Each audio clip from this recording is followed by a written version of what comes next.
Le Conseil des ministres a adopté un décret portant composition, organisation et fonctionnement du comité de santé. Il faut rappeler que le comité de santé a eu existence sur la base de la loi numéro 22 de 2006 du 16 novembre 2006. Ce comité de santé est le comité qui statue sur la prise en charge des travailleurs dans les questions de santé en lien avec les maladies professionnelles, les accidents de travail et bien d'autres maux qui assaillent les travailleurs dans leur cadre de vie et de profession. Et il faut dire que les maladies professionnelles ont été cartographiées dans un tableau qui permet à toutes les institutions, que ce soit au niveau national ou international, de rendre cette situation indiscutable. Dès lors qu'on cite telle maladie en lien avec tel niveau de travail, on sait très bien que c'est suite à la mise en œuvre de l'ensemble des activités connexes en lien avec la profession du travailleur que l'intéressé a contracté telle et telle maladie, et il y a des dispositions bien claires pour la prise en charge. En ce qui concerne également les accidents de travail, cette loi donnait des dispositions assez claires de prise en charge des travailleurs en cas de situation. Mais dans sa mise en œuvre, nous nous sommes retrouvés confrontés à un certain nombre de difficultés. La première difficulté, c'est le nombre de personnes qui statuent au nom de ce comité de travail. Dans la loi 28 du 16 novembre 2006, c'était 14 personnes. Mais ces 14 personnes, pour les réunir, des moments, quand il y a une situation très difficile, c'est difficile d'atteindre le quorum. En ce moment, le travailleur continue avec le mal qui le ronge, et même d'ici on va trouver une solution, ce n'est pas évident qu'on puisse véritablement donner un grand apport à la personne. Le deuxième élément, c'est le fait que ce comité de santé se réunissait de façon périodique. On a voulu également enlever ce côté périodique et permettre au comité de statuer dès qu'il y a urgence. Voilà pourquoi la loi 003 du 1er avril 2021, à son article 78, a permis de retoucher et prendre des dispositions qui puissent aller au plus vite et régler les questions de santé des travailleurs.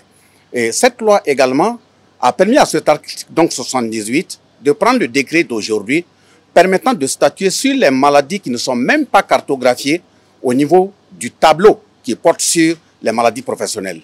Parce qu'effectivement, un travailleur, suite à sa profession, à ses exercices professionnels, peut tomber malade, mais cette maladie peut être analysée dans la mesure où elle n'est pas cartographiée dans le tableau des maladies professionnelles. Il faudrait que des spécialistes se retrouvent pour voir est-ce que ce n'est pas lié à sa profession qu'il a contracté telle et telle maladie.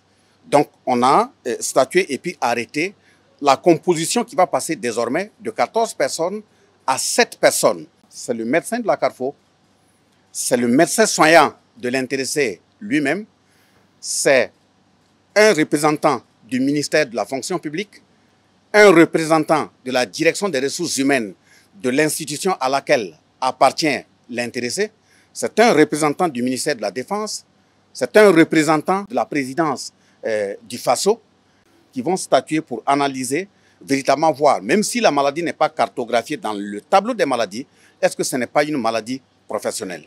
Et l'autre élément qu'il faut prendre en compte, c'est le temps pour statuer. En principe, le ministre, dès lors qu'il est touché, il a une semaine, ça veut dire 7 jours, pour toucher la Carrefour et mettre le processus en branle et convoquer ce comité de santé.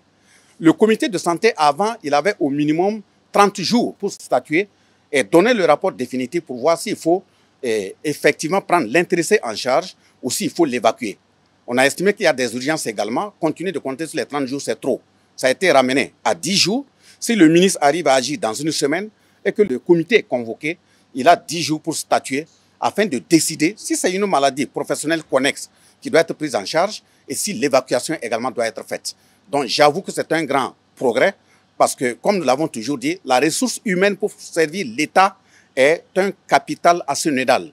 Donc tout ce qui officie dans ces administrations, dans ces institutions, l'État doit créer les conditions nécessaires pour que si une ressource humaine venait à contracter une maladie, qu'elle soit reconnue dans le tableau, ou une maladie jugée comme telle et dont le comité de santé a pu statuer, il faut porter des soins adéquats rapidement à cette personne.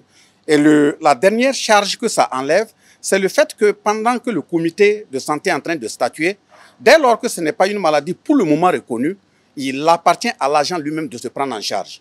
Nous savons très bien que les situations sont très difficiles et donc de ce point de vue, on ne peut pas continuer de permettre à des gens qui sont dans des situations, personnellement, ils n'ont pas les moyens nécessaires de faire face. En tout cas, ce décret vient pallier à cette situation en termes de réduction de délai.